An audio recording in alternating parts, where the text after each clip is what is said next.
பண்ற பூசணிக்காய் கிட்ட வா. பூசணிக்காய் வந்து அன்னைக்கு ஏற்கே பிஞ்சு விட்டுது பாரு. அந்த பூசணிக்காவை பெருக்கவே இல்லை. இது ரொம்ப நாளாக கிடக்கு உறவுகளே.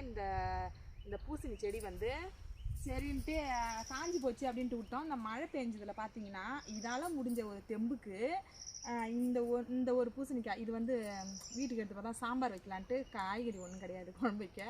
அதனால் சரி இருக்குமா என்னன்னு சொல்லிட்டு பார்க்க வந்தேன். இருந்தது. இன்னும் ஒன்று இருக்குது பாருங்க, அங்கே காமியாது பூசணிக்காய். அது இல்லாத மழையில் வந்து செடி அப்படியே கடந்துது. அப்புறம் செடியே துளுக்காத மாதிரி. அப்புறம் இந்த மழை பெஞ்சில் பார்த்தீங்கன்னா இங்கே ஒரு பூசணி செடி படர்ந்துக்கிட்டு இருக்கு. அதான் காலையிலே வந்து பூசணிக்காய் பிரிக்கலான்னு வந்தேன். பூசணிக்காய் வந்து யாருக்கு வேணுமோ கமெண்டில் சொல்லுங்கள், வந்து எடுத்துக்கிட்டு போங்க. நான் ஒரு கீத்து போட்டு தான் குழம்பு வைப்பேன், மீதியை நீங்கள் வாங்கிக்கிங்க. ஆள் கொஞ்சம் ஷேர் பண்ணி வச்சுக்கலாம். பூசணிக்காய் அதிகமாக இல்லை, இது மட்டும்தான். இது இன்னொரு பிஞ்சு, இது 2 தான் கிடக்கு.